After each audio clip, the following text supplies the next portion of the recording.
झेलम से हमारे चेयरमैन राजा सहेल कियानी की रिपोर्ट के मुताबिक आगे बढ़कर आपको बताएं कि regional police officer Rawalpindi region Babar Sarfaraz Alpa के district police officer Jhelum Tariq Aziz Sandhu के हमरा थाना सोहावा में खुली कचहरी का इनेकाद।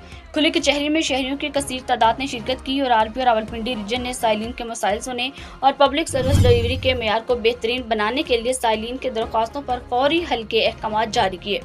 आरपीओ रावलपिंडी रीजन ने मजीद कहा कि हम आवाम के मसाइल को तरजीही बुनियादों पर हल करने की कोशिश करते हैं और खुली कचहरियाँ इसी सिलसिले की एक कड़ी हैं जिसके जरिए आवाम के मसाइल को बराह रास्त सुनने और हल करने का मदद मिलती है।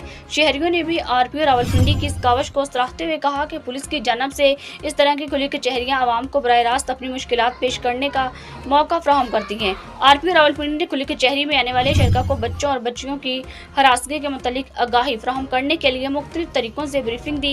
खुली कचहरी के इनेकाद का मकसद दूर दराज इलाके जहां आवाम की मेरे पास नहीं पहुंच सकती इनके मसाइल इनकी दहलीज पर हल करना। Regional police officer Rawalpindi region Babar Sarfaraz Alpa.